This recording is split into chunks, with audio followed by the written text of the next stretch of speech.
Mapagpalang araw po sa iyo, Miss Kai, at sa lahat po ng nakikinig sa inyong channel. Tawagin niyo na lang po ako sa pangalang Randy. 24 na taong gulang na po ako at taga Palawan po. Ang kwento ko po sa inyo ay tungkol sa karanasan namin ng buong pamilya ko. Simple lang ang aming pamumuhay. Ang aking mga magulang ay magsasaka lamang. At meron din akong 2 kapatid na babae. Kahit na simple lang ang aming pamumuhay, ay masasabi kong kontento at masaya kami sa anong meron sa hapagkainan.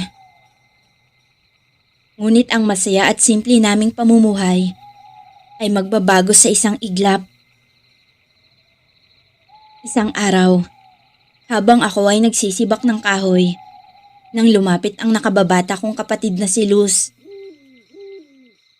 "Kuya Randy, may bago raw salta dito sa atin," sabi nito. "Sino raw?" Tanong ko. "Hindi ko nga rin alam, kuya eh," sagot nito. Isang umaga, habang ako ay naglalakad papunta sa aming sakahan, ay may nakasalubong akong dalaga. "Kuya, pwede bang magtanong?" May hinihingi nitong sabi. "Ano yun?" Tanong ko. "Saan po ba dito yung daan papunta sa bayan?" Nahihiya nitong sabi. "Yung ba? Dumiretso ka lang, tapos kumanan ka," sagot ko. "Sige, salamat po." Matipid nitong sabi at nagmadali na itong umalis. Habang ako naman ay todo ngiti at hindi maalis ang tingin sa babaeng papalayo na. Kahit na nagtatrabaho ako, ay hindi pa rin maalis sa aking isipan ang babae na nakasalubong ko kanina sa daan. Kahit anong pilit ko na mag-concentrate, ay wala pa rin. Para bang nakatatak na ang kanyang muka sa utak ko. "Kuya, may problema ba?" Tanong ng bunso kong kapatid na si Minda. "Wala, bunso." Maikling sagot ko. Bakit parang hindi ka mapakali dyan?" Tanong ulit nito. "May iniisip lang ako, bunso." Tugon ko. Isang umaga, nagulantang kaming lahat dahil natagpuan ang bangkay ni Mang Gimo na 2 araw nang nawawala. Natagpuan ito sa damuhan at naaagnas na ito. Nawawala din ang ibang parte ng katawan nito, maging ang kanyang laman loob, na ayon sa mga pulis, 2 araw na itong patay. Simula noon ay naging sunod-sunod na ang mga patayan na nangyayari dito sa aming bayan. "Ano bang nangyayari sa ating bayan?" Tanong ni Inay, habang kami ay nakaupo dito sa labas ng balkonahe at kinakain ang nilagang kamote. "Hindi ko nga rin alam, Nay eh," sagot ko. Maya-maya pa ay biglang pumasok ang kapatid kong si Luz at kasama nito ang babaeng nakasalubong ko noong isang araw. "Saan ka ba galing na bata ka?" Tanong ni Itay. "Galing po ako sa bahay ng bago kong kaibigan," sagot nito. "Siya nga pala, si Loleng, ang bago kong kaibigan." Pagpapakilala ni Luz sa kasama niyang dalaga. "Magandang araw po sa inyo." Nahihiyang pagbati ng dalaga. "Magandang araw din sa'yo, iha." Balik na pagbati ni Inay. Halina kayo at magmerienda na muna tayo. Pag-aaya ko sa kanila. Agad naman siyang niyaya ni Luz. Kayo ba ang bagong lipat dito, iha? Tanong na inay. Opo. Tipid na sagot ni Loleng. Ah, ganun ba? Saan ba kayo dating nakatira? Tanong ulit ni inay. Sa kabilang bayan po. Tugon ng dalaga. Hindi ko alam, pero may napansin akong kakaiba sa kanya. Yung mga kuko niya kasi ay mahahaba at matutulis. Pero hindi maipagkakailang may angking kagandahan siya. Buong hapon si Loleng sa bahay, kaya nagpakilala na rin ako sa kanya. Wala kaming ibang ginawa kundi magkulitan sa buong maghapon. Hanggang sa sumapit na ang 5:00, kaya napagpasyahan na ni Loleng na umuwi na sa kanila. Kuya, pwede bang ikaw na lang ang maghatid kay Loleng sa kanila? May gagawin kasi ako eh. Inutusan ako ni Mama. Sabi ni Luz. Ako? Sige ba, wala naman akong gagawin eh. Sagot ko.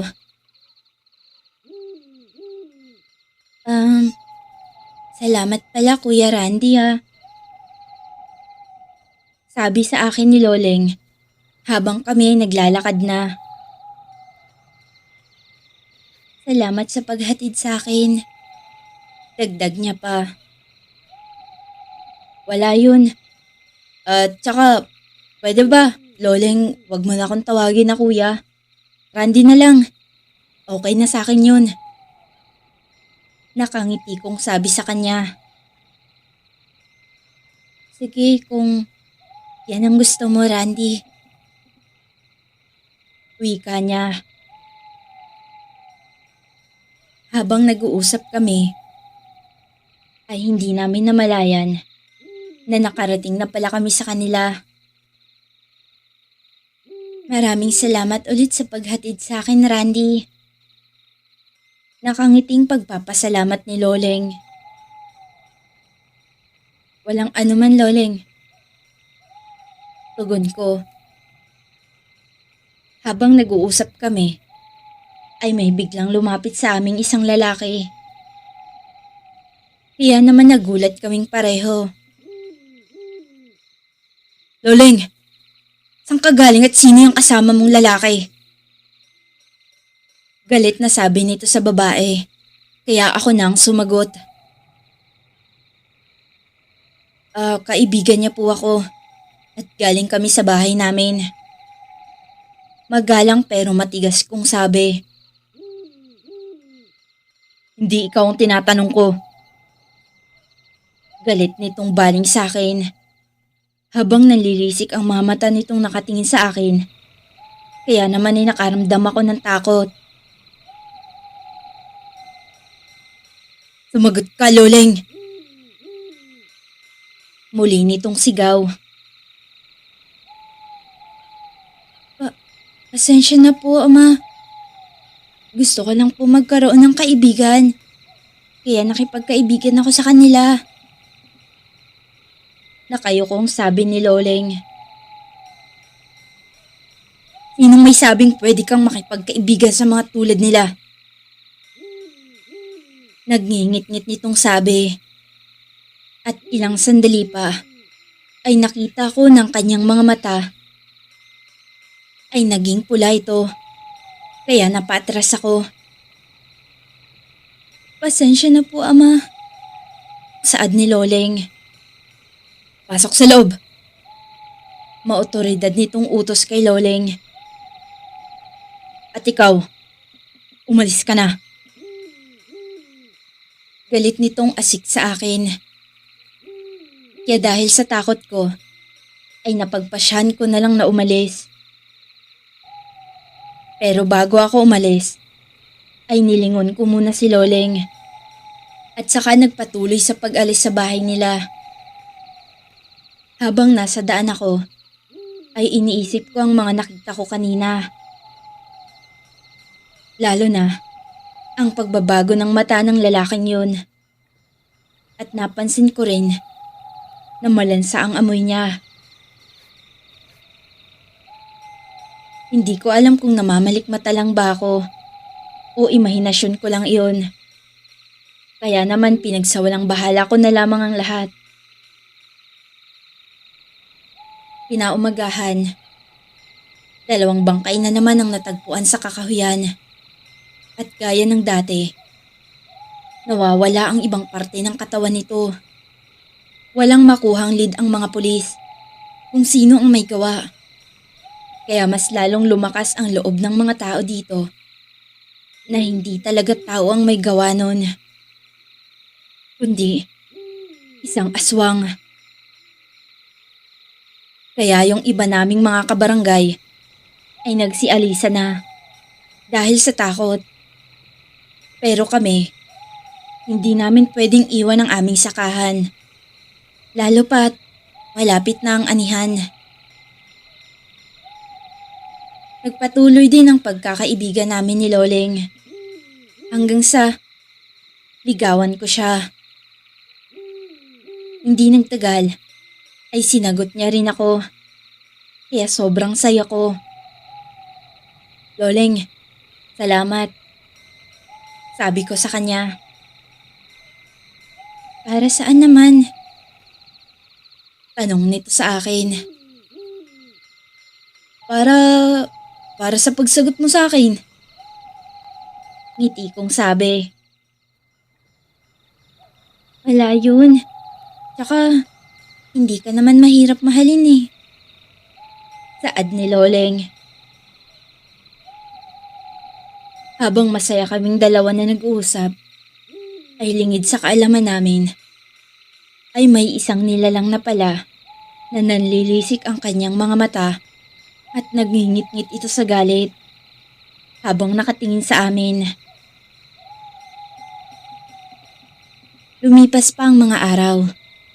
Mas lalong lumala ang patayan na nagaganap dito sa aming bayan. Kaya 4:00 pa lang ng hapon ay wala ka nang makikitang tao sa labas ng bahay. Nagbistulang abandonadong lugar ang aming bayan. Hanggang sa isang gabi, habang kami ay natutulog, ay nakarinig kami ng kalabog sa aming bubungan. Dahilan para magising kaming lahat. Maghanda kayo. Nandyan na sila. Wika ni Itay. Sino po sila, Itay? Inosenteng tanong ni Bunso. Ang mga aswang anak. Sagot ni Itay. Dahilan para mapahalok-kip-kip sina Inay at ang 2 kong kapatid. Saling, magtago kayo ni Nalus at Minda. Utos ni Itay kay Inay. Agad namang tumalima si Inay at agad na nagtago.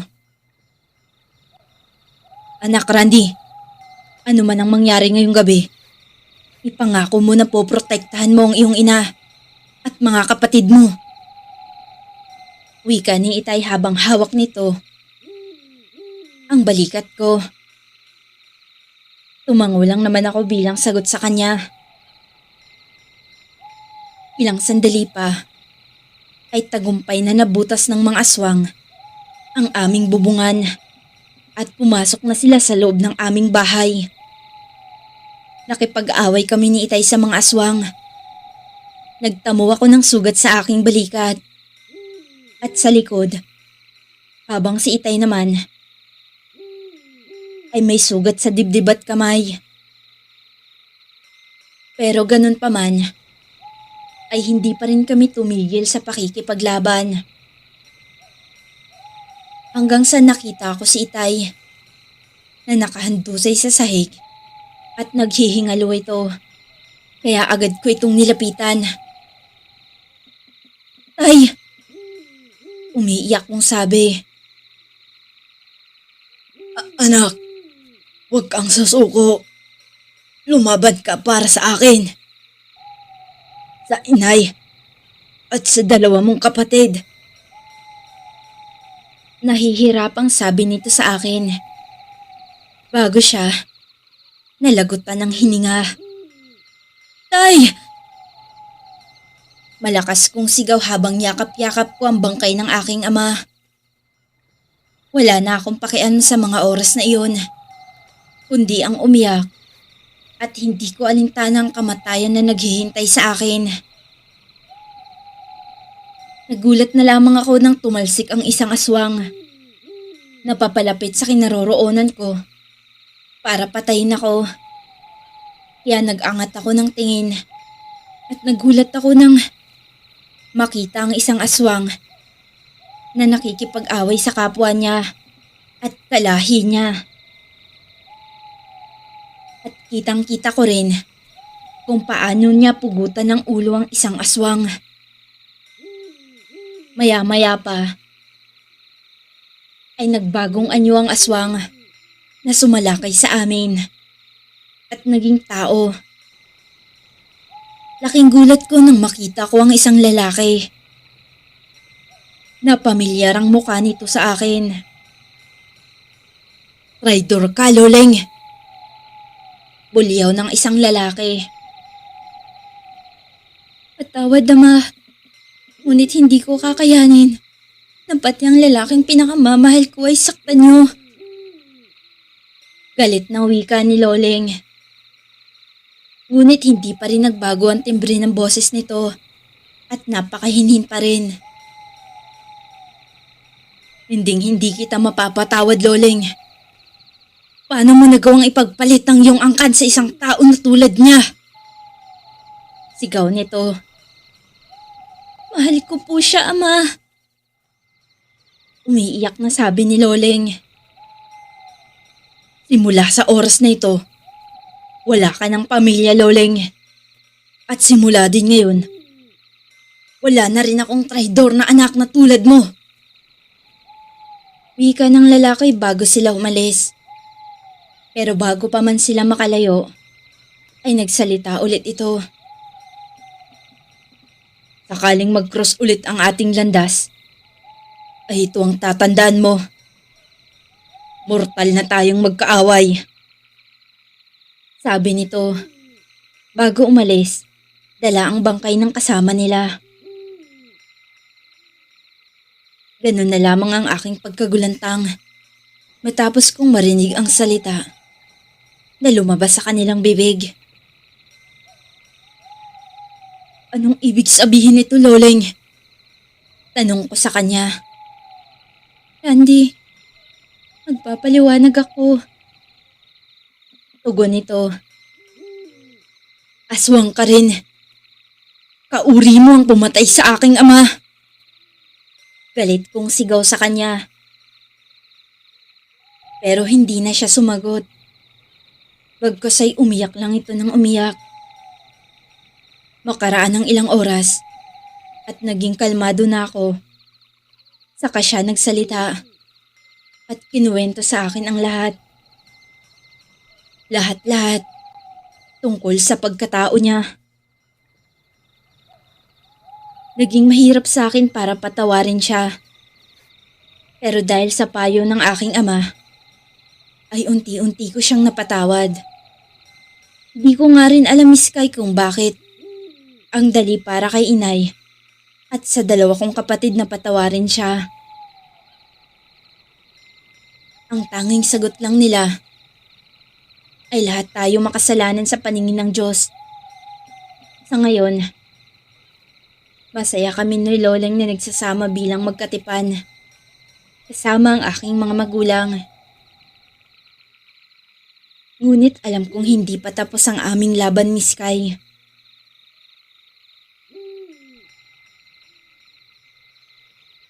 Dahil sa mga nangyari, ay lalong natakot ang mga tao.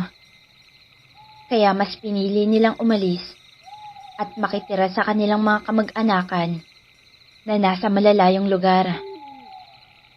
Pero meron din namang ibang mas pinipiling manatili dito. Dahil wala daw silang ibang pwedeng mapuntahan. Ako naman, ay pinagpatuloy ko ang trabaho na iniwan ng aking itay. Kahit mahirap, ay pinilit ko pa rin. Iniisip ko na lang para ito sa aking pamilya at kay Loleng at sa magiging anak namin. Randy, mag-iingat ka palagi dahil hindi natin alam kung ano ang iniisip ng aking ama. Nag-aalalang sabi ni Loleng. Huwag kang mag-alala. Mag-iingat ako lagi. Saad ko. Pero kahit ako, ay natatakot na rin. Sapagkat sa tuwing pumupunta ako sa aming sakahan para magtrabaho, pakiramdam ko ay may mga matang nakamasid sa akin. Kaya 3:00 pa lang ng hapon, ay umuuwi na ako. Paglubog pa lang ng araw, ay wala ka nang makikitang tao sa labas ng bawat bahay. Wala ka ring maririnig na ingay. Tanging tunog lamang ng mga insekto ang maririnig sa gabi. Inay, bakit hindi na lang tayo umalis dito? Wika ng kapatid kong si Minda habang kumakain kami. At saan naman tayo pupunta? Tanong ni Inay. Kahit saan, Nay. Basta umalis na tayo dito. Ayoko na tumira sa lugar na ganito ka nakakatakot. Singit ni Luz. Pero mga anak, wala na tayong ibang mapupuntahan. Dahil alam naman ninyo na dito ako ipinanganak. At dito na rin ako lumaki. Ganon din ang itay ninyo. Isa pa, hindi natin pwedeng iwan ang ating sakahan. Dahil dun lang tayo kumukuha ng ating pangkabuhayan. Sagot ni Inay. Ngunit Inay, wala na po si Itay. Hihintayin pa ba natin na may mamatay ulit sa atin bago tayo umalis? Sabi ni Luz. Sige, kung gusto ninyong umalis, hindi ko kayo pipigilan. Pero ako, hindi ako aalis dito.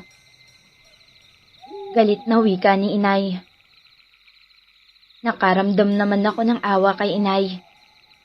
Simula kasi nang mamatay ang aming itay, ay lagi kong napapansin na lagi itong tahimik. At kung minsan, ay nasa malayo ang kanyang tingin.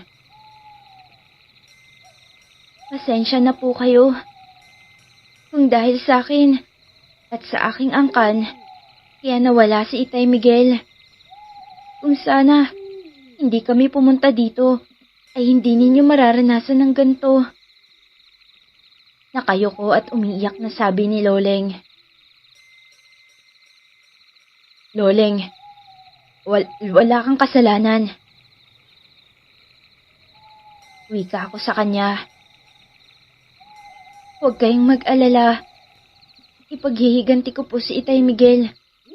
At sisiguraduhin ko po sa inyo na makukuha ninyo ang katarungan. Sagot nito sabay alis sa pagkainan. Kaya naman ay sinundan ko ito sa aming silid. Loleng, pasensya ka na sa pamilya ko. Paghingi ko ng pasensya sa kanya. Ayos lang sa akin. Naiintindihan ko naman sila. At hindi ako galit sa kanila. Nakangiti nitong sabi. Agad ko naman itong niyakap. Lumipas ang mga araw at buwan. Dumating na ang kabuwanan ni Loleng at sobrang nag-aalala ako sa kanilang kaligtasan. Randy, kailangan natin ng magaling na albularyo sa panganganak ko. Sabi ni Loleng. Kaya nagtaka ako sa sinabi nito. Gayon din si inay. Ano bang pinagsasasabi mo, Loling? Tanong ko. Yun lang kasi ang naisip ko na paraan para sa kaligtasan nating lahat. Dahil tiyak akong pupuntahan nila tayo kapag dumating na ang oras ng panganganak ko. At kukunin nila ang anak natin para gawing alay sa simbahan nilang demonyo. Pagsapit ng kabilugan ng buwan. Saad nito. Kaya naman naghanap kami ni inay ng magaling na albularyo na pwedeng tumulong sa amin. Kung saan-saan kami nakarating para lang maghanap hanggang sa makarating kami sa isang liblib na lugar. Kung tawagin ay Barrio Cristobal. Nagtanong kami kung may alam ba silang albularyo. At narito kami sa isang bahay kung saan nakatira ang sinasabi nilang albularyo. Tao po, sabi ko sabay katok sa pintuan. Ilang sandali pa ay bumukas ang pinto at bumungad sa amin ang isang lalaki na may katandaan na at marami itong suot na iba't ibang uri ng kwinta sa kanyang leeg. Pasok kayo at kanina ko pa kayo hinihintay. Sabi nito kaya nagtaka kami ni inay kung paano niya nalaman na darating kami. Maupo muna kayo at ihahanda ko muna ang mga gagamitin natin. Saad nito, kaya nagkatinginan na lang kami ni inay. Siya nga pala, tawagin niyo na lang akong Mang Ignacio. At alam ko na kung bakit nagtataka kayo. Na alam kong kailangan ninyo ng tulong ko. Saad nito, oo nga po eh. Ani ko sabay kamot sa bato ko. Alam ninyo, wag na kayong magtaka. Dahil isa akong magaling na albularyo. Kaya alam ko kung may darating at nangangailangan ng tulong ko. Tanging sagot niya. Halina kayo. Kailangan makarating tayo sa lugar ninyo nang hindi pa lumulubog ang araw. Dahil kapag nangyari yun, nanganganib ang buhay ng iniwan ninyo doon. Lalong-lalo na ang mag-ina mo. Sabi nito ulit. Kaya dali-dali kaming sumunod ni inay sa kanya. Halos paliparin ko na ang sasakyan namin dahil sa pag-aalala ko. 2:00 na ng hapon, ngunit malayo pa kami sa aming bayan. Doble-doble ang kaba at takot ang aking nararamdaman ng mga oras na iyon. 4:00 na ng hapon nang makarating kami. At gaya dati, wala nang katao-tao sa bawat labas ng bahay. Nang makarating kami sa bahay, ay nadatnan namin na nagsisimula ng sumakit ang tiyan ni Loleng. Alam mo na ang dapat mong gawin. Hindi ko na kailangang isa-isahin pa ang mga bagay na dapat mong gawin. Dahil alam kong isa kang kumadrona. Sabi ni Mang Ignacio. Nagtataka man si inay kung paano niya alam na isa itong kumadrona. Ngunit sinunod na lamang nito ang utos ni Mang Ignacio. Randy, budburan mo ng asin ang bawat sulok ng bahay. Utos ni Mang Ignacio sa akin. Opo. Sagot ko. Habang ang dalawa kong kapatid na babae ay aligagang-aligaga sa pagtulong kay inay at kay Loleng. Nakita ko si Mang Ignacio sa labas ng bahay namin na may inilalagay sa paligid. Kaya nilapitan ko ito. Mang Ignacio, ano pong inilalagay ninyo? Tanong ko. Huwag ka ng maraming tanong. Pasok na sa loob at malapit ng dumilim. Iimbag ang nasabi nito. Kaya pumasok na lang ako sa loob. Nakita ko rin itong nag-uorasyon. Makalipas ang ilang oras, ay pumasok na din ito. Madilim na rin sa labas, ngunit dahil sa liwanag ng bilog na buwan, ay maaaninag mo kung may tao sa labas. 7:00 pa lang ng gabi, ay nararamdaman na namin na may umaaligid sa labas ng bahay. Kaya todo bantay ako kay Loleng, na hanggang ngayon ay hindi pa nanganganak. Sumilip ako sa aming bintana at nakita ko na ang mga aswang. Ngunit hindi sila makalapit dahil sa orasyon na inilagay ni Mang Ignacio. Rinig na rinig namin ang kanilang mga pag-angil na halatang galit na galit ang mga ito. Hindi magtatagal ang orasyon na inilagay ko dahil nararamdaman ko na hindi pangkaraniwang na aswang ang kanilang pinuno. Wika ni Mang Ignacio. Ano pong ibig ninyong sabihin? Nahihintakutang tanong ni Inay. Hindi basta aswang lang ang angka namin, Inay.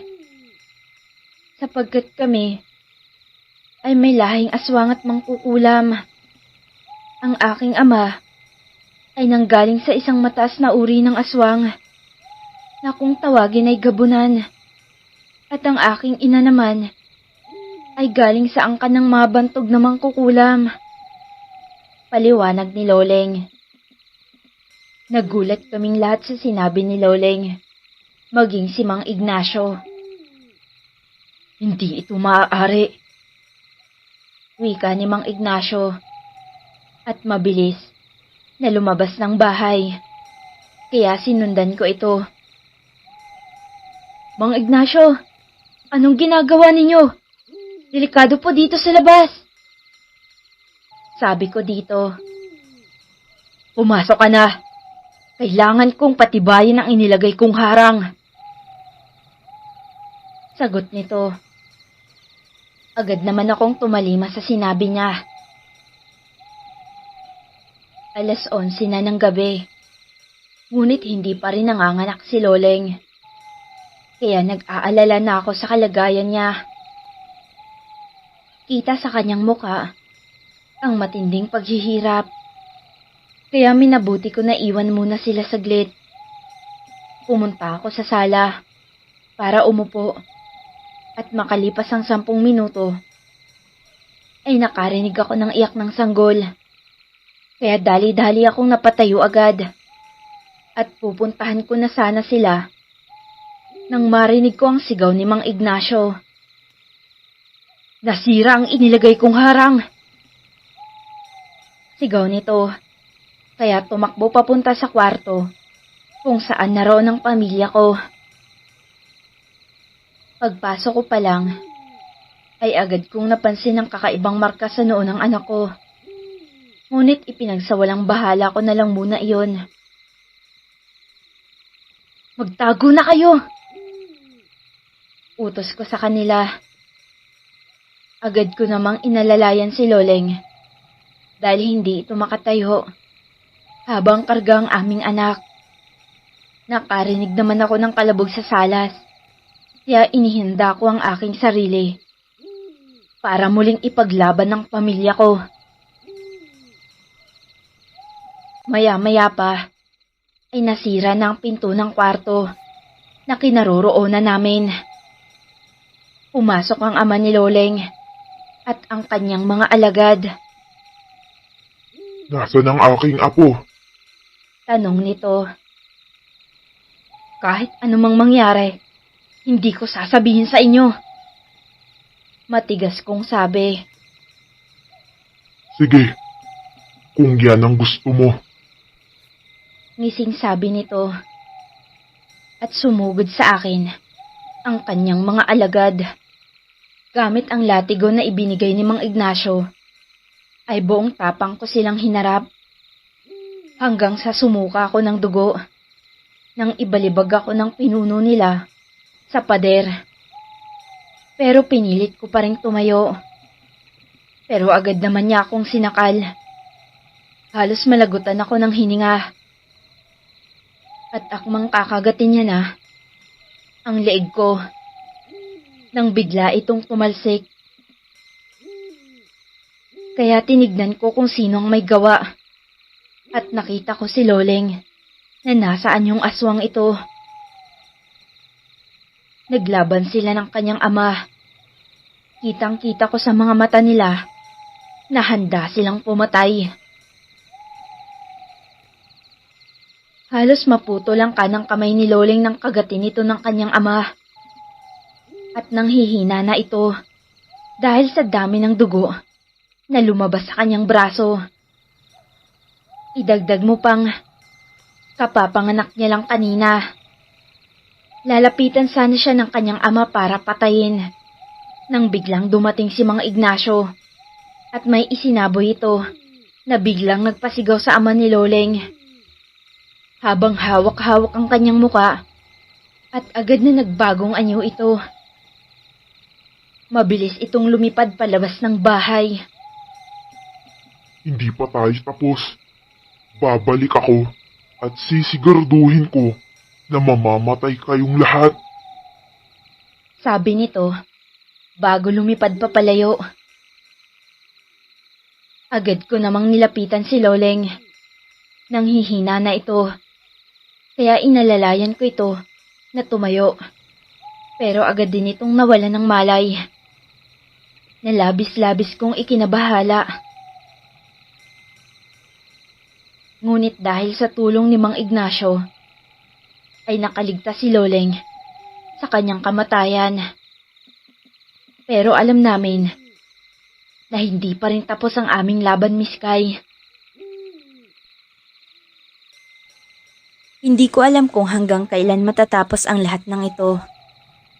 Marami ng inosenteng tao ang nasawi dahil sa kampo ng kadiliman. Ang dating tahimik na bayan namin, ngayon ay nababalot na ng dilim. Randy, pumasok ka na para mananghalian na tayo. Tawag sa akin ni Mang Ignacio, kaya agad akong sumunod sa kanya. Hindi namin pinayagan na umalis si Mang Ignacio sapagkat alam naming kailangan namin siya. Nangako naman ito na hindi aalis hanggat hindi pa tapos ang laban namin. Ano kaya kung lumipat muna tayo sa bayan namin? Biglang sabi ni Mang Ignacio sa amin habang kami ay kumakain. Pero Mang Ignacio, hindi namin pwedeng iwan ang kabuhayan namin dito. Sagot ni Inay.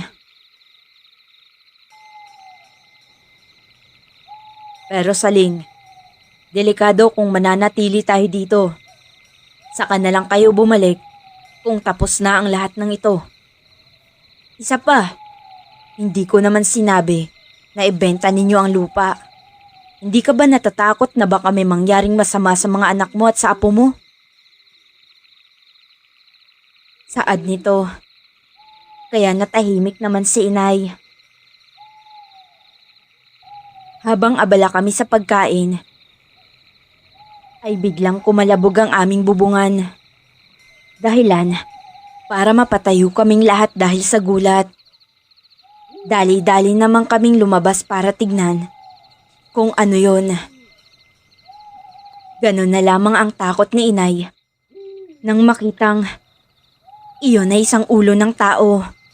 At dilat pa ang mga mata. Sa di kalayuan ay nakita ko ang dalawang tao na nakatayo at nakangisi ang mga ito sa amin. Talagang walang pinipiling oras ang mga demonyong yan. Tiimbag ang nawika ni Mang Ignacio. Bukas na bukas ay aalis na tayo. Bulalas ni inay. Kinahapunan ay nag-impake na nga kami. Hindi kasi kami pwedeng umalis sa ngayon dahil aabutin kami ng gabi sa daan. At hindi ko alam kung aabutin pa kami ng umaga dahil 6:00 pa lang ay may nakikita na kaming umaaligid sa amin. Mang Ignacio, may gusto sana akong itanong sa inyo. Sabi ko sa kanya habang abala ito sa paghahasa ng kanyang itak. Ano yun? Tugon niya sa akin. Alam ko po na hindi pa ito ang tamang oras para itanong ko sa inyo ito.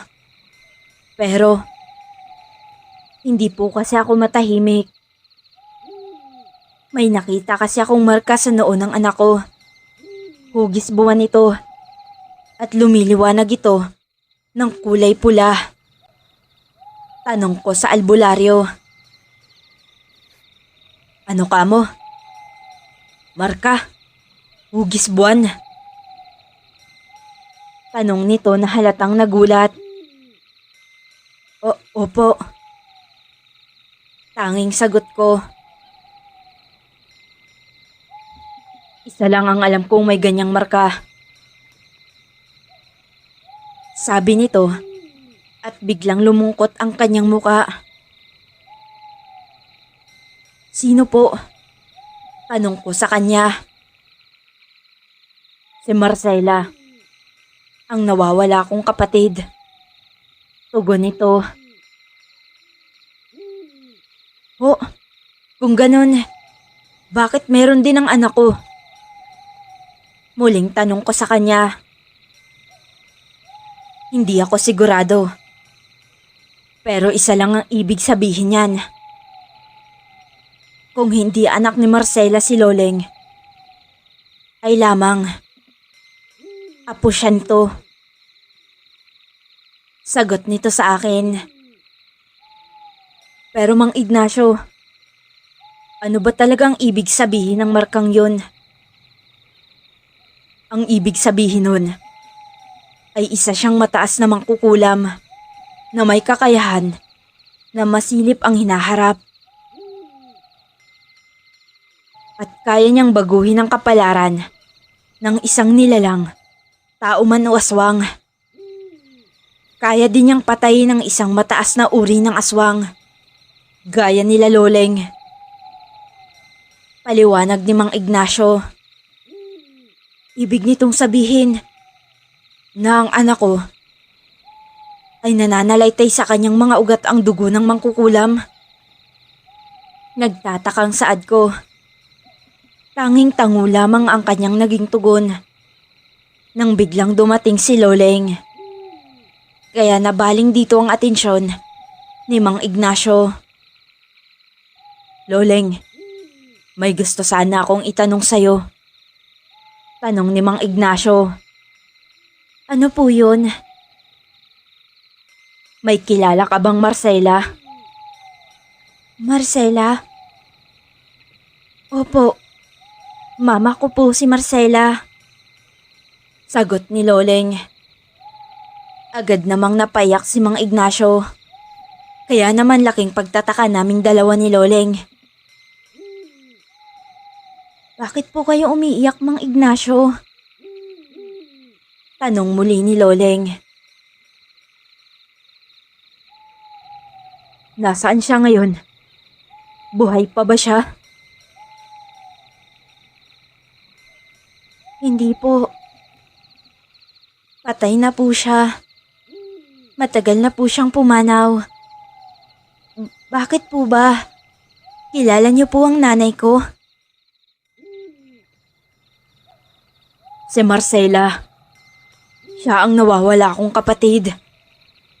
At nasa noo ng anak ninyo ang kanyang marka. Umiiyak nitong sabi. Kaya hindi makapaniwala si Loleng sa kanyang nalaman.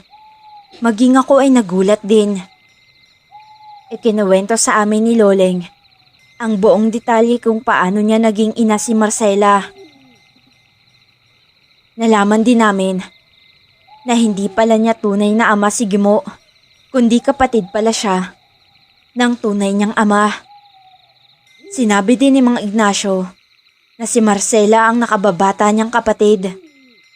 Nawalay ito sa kanila. Matagal na panahon na ang lumipas. Ayon sa kanya ay dinukot ito ng hindi nila kilalang tao. Paano namatay si Marcela? Tanong ni Mang Ignacio. Hindi ko po alam. Ang tanging sabi lang sa akin ni Amang Gimo ay pinatay daw siya ng mga kalaban namin. Tugon ni Loleng. Habang kami ay nag-uusap, ay biglang umiyak ang anak ko. Kaya naman napatakbo si Loleng sa kwarto. Agad naman kaming sumunod ni Mang Ignacio at nakita namin na umiilaw na naman ang kanyang noo. Ganun na lamang ang takot sa mukha ni Mang Ignacio. Kaya naman ay nagtaka ako. Mang Ignacio, may problema po ba? Tanong ko. Hindi maaari ito.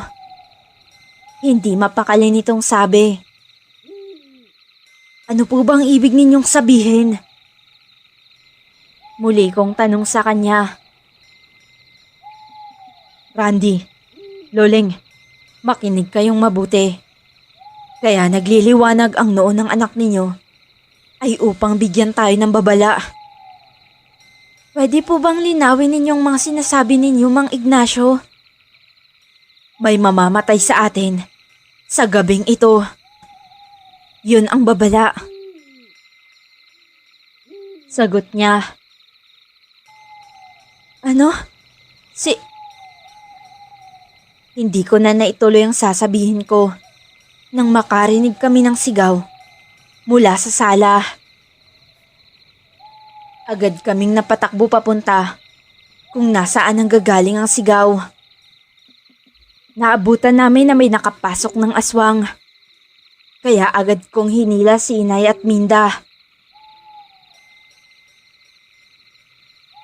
Dali-dali ko silang pinapasok sa loob ng silid. Agad namang hinila ni Mang Ignacio ang kanyang matalas na itak. Mabilis itong nakipagbuno sa mga aswang. Maya-maya pa, nagsipasukan ng iba pang mga aswang. Kaya nakipaglaban na kami. Ganon din si Loleng. Nasaan ang anak natin? Tanong ko kay Loleng. Na kay Inay. Sagot nito bago sumugod sa mga kalaban. Kitang-kita ko kung paano maging abo ang mga aswang sa tuwing tumatama sa kanila ang itak ni Mang Ignacio. Ang dami nila. Hindi ko alam kung bakit bigla silang dumami. Randy, Loleng, puntahan ninyo ang anak ninyo dahil siya ang pakay nila.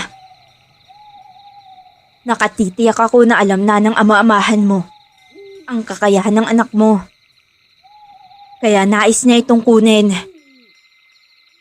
Sigaw ni Mang Ignacio. Puntahan mo na siya, Randy.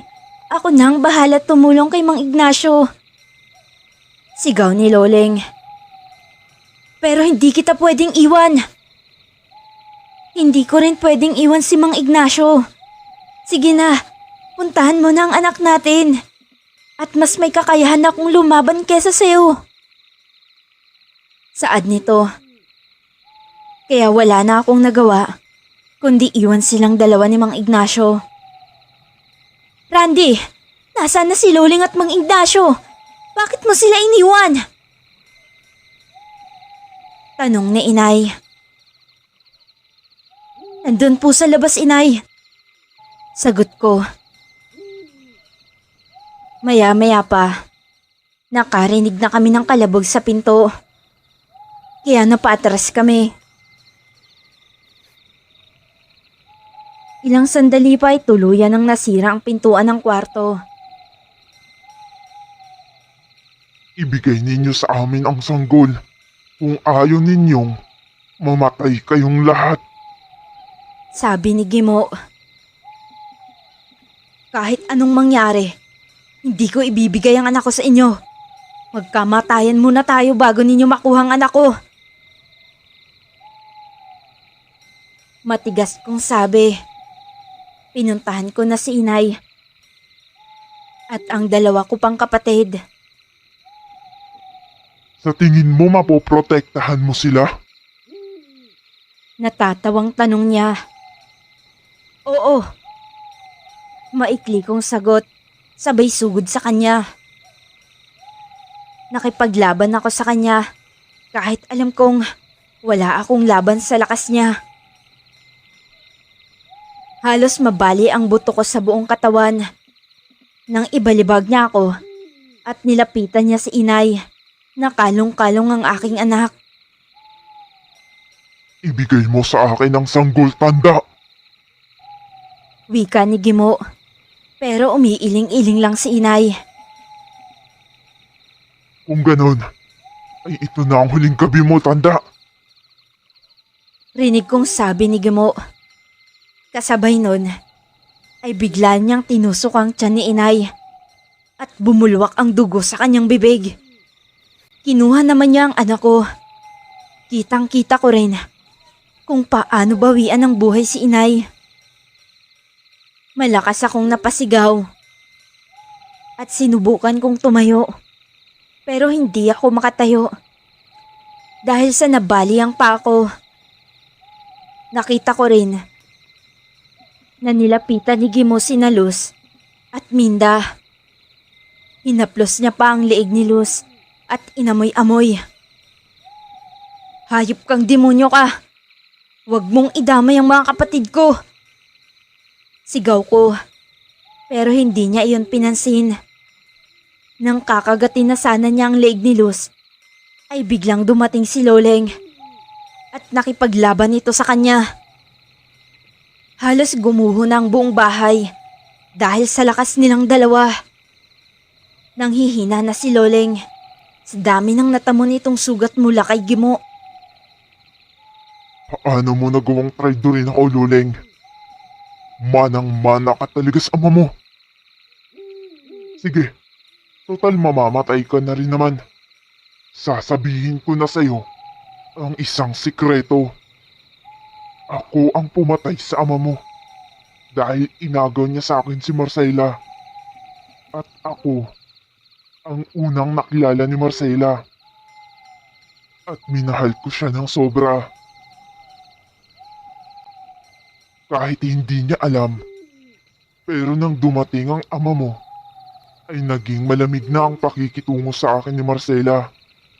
Kaya nang malaman ko na nagkaroon sila ng anak, ay pinatay ko ang ama mo.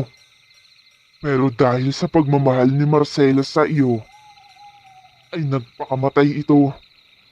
Kaya kinuha kita at pinalaki. Hindi kita magawang patayin dahil anak ka ni Marcela. Pero bakit mo ko nagawang traidorin, Loleng? Mahabang paliwanag nito. Ganun na lamang ang panlulumo ni Loleng dahil sa nalaman. Wala kang kasing sama, Gimo. Sigaw ni Loleng. Sinakal ni Gimo si Loleng at iniangat ito. Sakto namang dumating si Mang Ignacio at agad na pinutol ang kamay ni Gimo na nakasakal kay Loleng. Buong lakas na sumigaw si Gimo habang hawak-hawak ang naputol niyang kamay. Nang tatagain na sana ulit ni Mang Ignacio, ay dumating naman ang iba pang alagad ni Gimo at nakipaglaban sa kanya.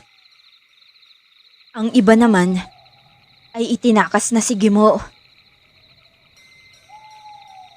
Kinabukasan ay nagmistulang dinaanan ng malakas na bagyo ang aming bahay dahil sa tindi ng pagkasira nito. Grabing lungkot ang nararamdaman ko ng mga sandaling iyon, lalo na nang inilibing namin si inay sa tabi ng puntod ni Itay. Hindi ko alam kung kakayanin ko pang magpatuloy sa buhay. Ngayong wala na ang mga magulang ko.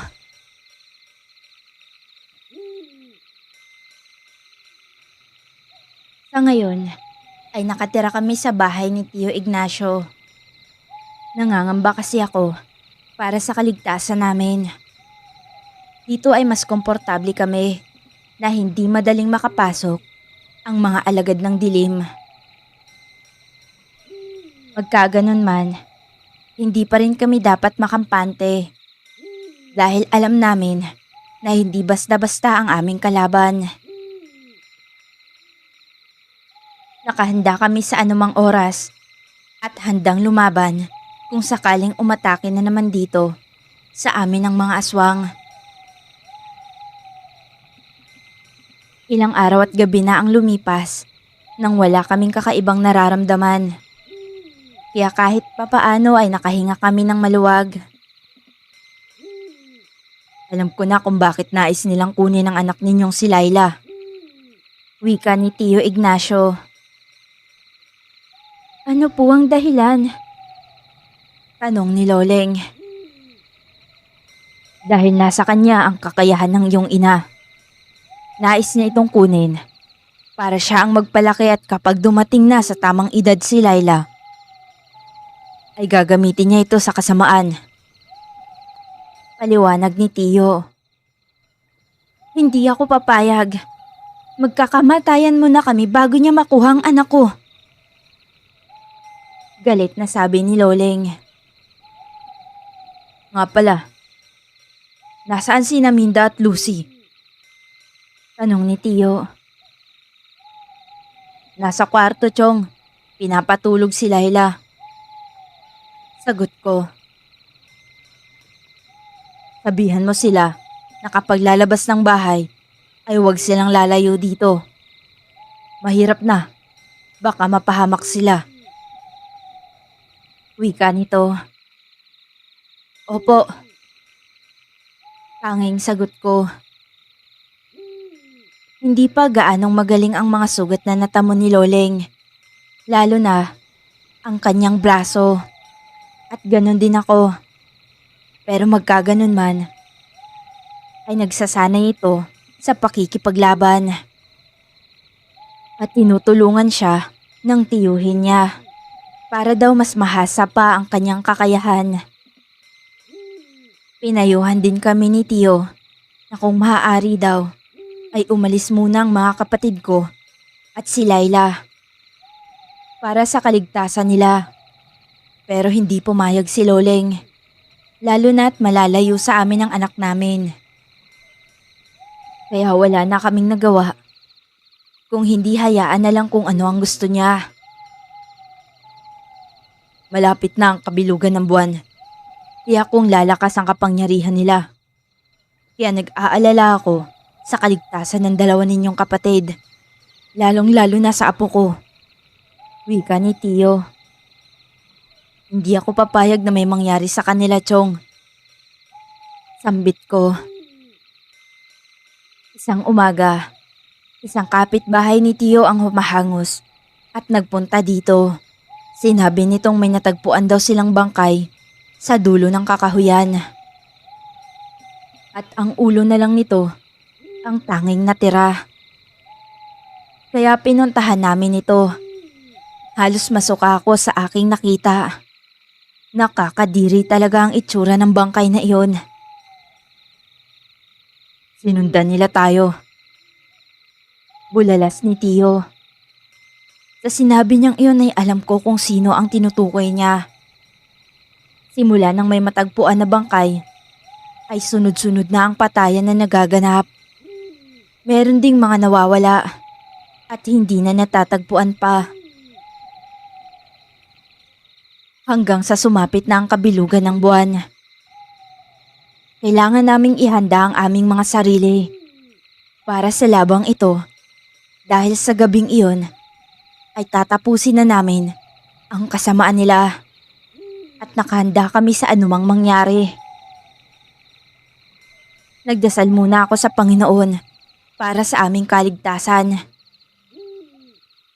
Lucy, ipangako mo na kung sakaling hindi kami makaligtas ngayong gabi, ay aalagaan mong pamangkin mo at si Minda. Kahit anong mangyari, wag na wag mong papabayaan si Laila. Rinig kong sabi ni Loleng sa kapatid kong si Lucy. Ate, umiiyak na sabi ni Lucy. Mangako ka sa akin, Lucy. Muling sabi ni Loleng.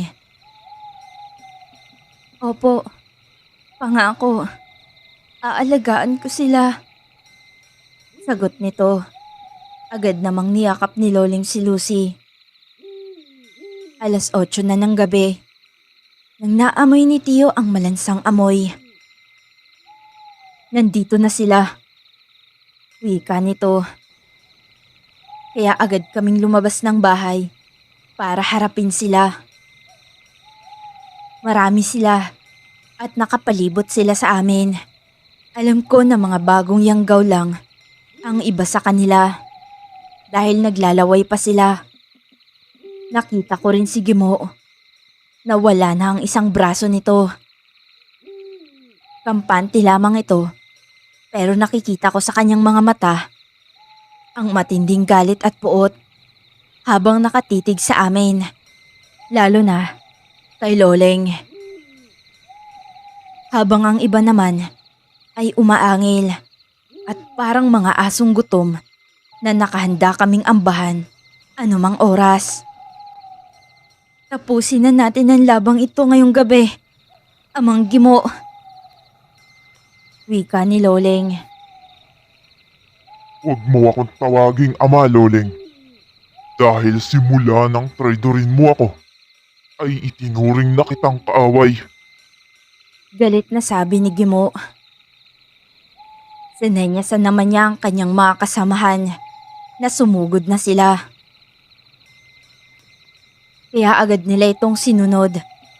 Pero hindi pa sila nakaabot sa amin ay nagiging abo na sila dahil sa inilagay na orasyon ni Tio Ignacio.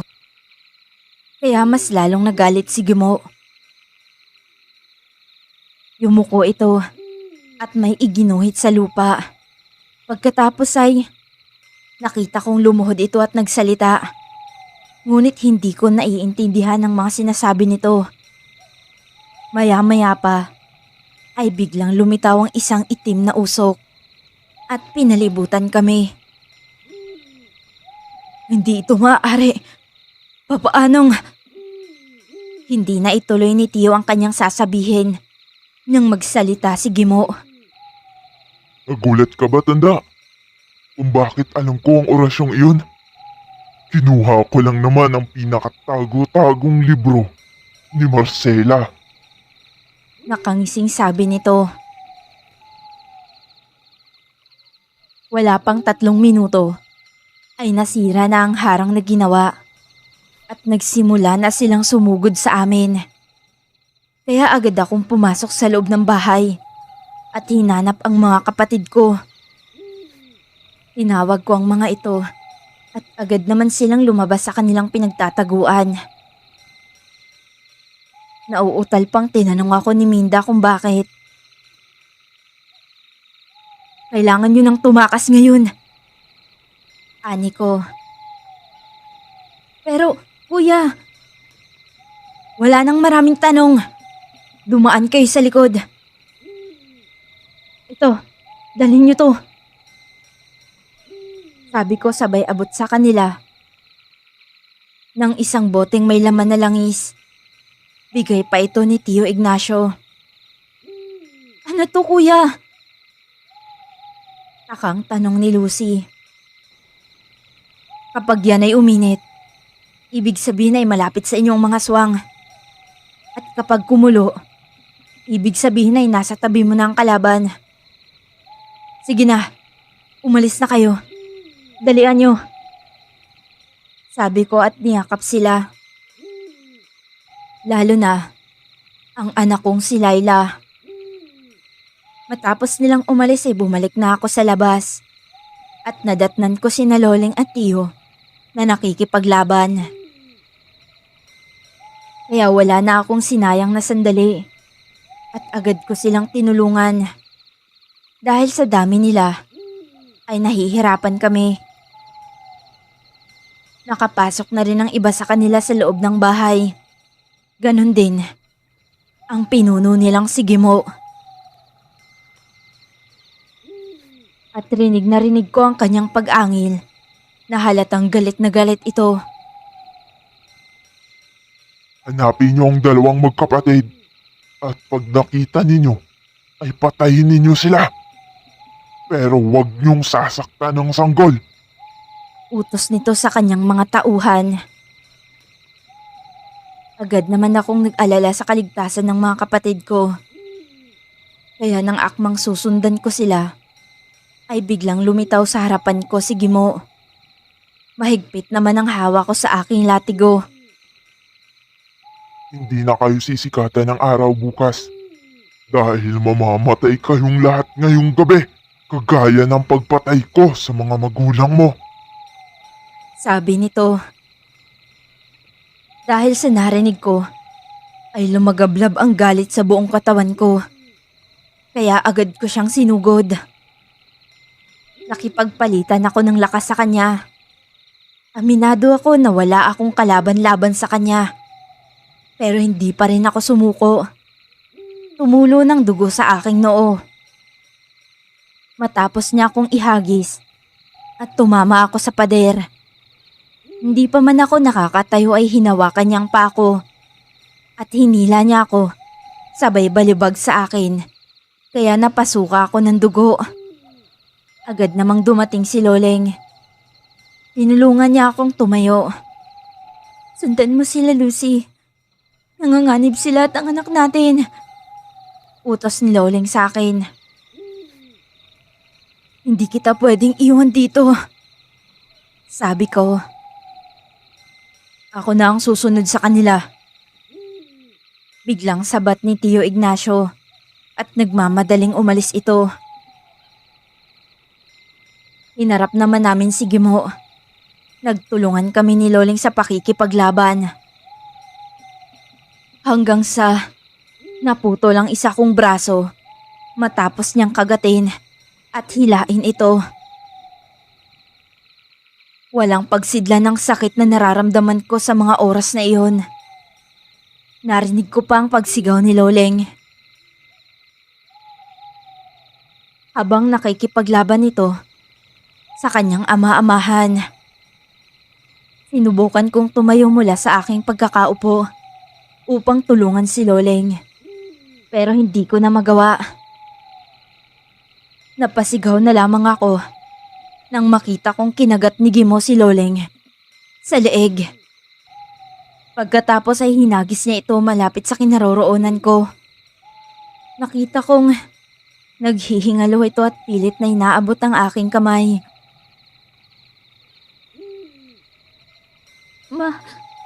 Mahal kita, Randy. Mahal kita. Huling sabi nito bago malagutan ng hininga. Nang mapagtanto kong wala ng buhay ang asawa ko, ay malakas akong napasigaw. Ngayon, ikaw naman ang isusunod ko sa walang kwenta mong asawa. Sambit ni Gimo. Pero hindi ko iyon pinansin at nakayuko lamang ako. Agad naman niya akong sinakal at itinaas sa ere at itinapon sa loob ng bahay. Mabilis niya akong sinundan at nang akmang tutusukin niya na sana ako sa dibdib, nang bigla itong tumilapon. Kaya laking gulat ko. Tiningnan ko kung saan nanggaling ang lakas na iyon. Laking pagtataka ko nang makita ko si Loleng napapalapit sa kinaroroonan ko. Ibang-iba ang itsura nito. Ang kanyang mga mata ay mapupula. Ang kanyang kuko ay mas lalong tumulis at nakalutang na din siya sa ere. Agad namang tumayo si Gimo at gano'n na lang din ang kanyang pagkagulat. Papaanong? Hindi na niya natapos pa ang kanyang sasabihin. Nang bigla ulit siyang tumilapon. Pero hindi na siya nagpatinag at agad na sinugod si Loleng. Pero naiilagan lahat ni Loleng ang kanyang mga pag-atake. Walang kahirap-hirap na pinugutan ni Loleng si Gimo sa isang iglap lang. Unti-unti namang napalunod ang katawan ni Gimo sa sahig. Matapos nun, ay nilapitan ako ni Loleng at niyakap. Siya rin naman ang pagdating ni Tio Ignacio, kasama ang dalawa kong kapatid at ang anak namin ni Loleng. Matapos ang mga pangyayaring iyon, ay kinuwento sa amin ni Tio Ignacio kung paano nabuhay ulit si Loleng. Doon ay nalaman ko na may kakayahan pala si Loleng na gamutin ang kanyang sarili. At may nakatagong kapangyarihan pala sa kanyang pagkatao na natutulog lang sa mahabang panahon. Sa ngayon ay nakabalik na kami sa aming bayan kasama si Tio Ignacio. At doon kami nanirahan. Ngayon, Miss Kai, ay masasabi kong tahimik na ang aming bayan at mapayapa na ang aming pamumuhay. Hanggang dito na lang po. Maraming salamat. At maraming salamat din sa inyong mga tagapakinig. Naway lumago pa ang inyong channel.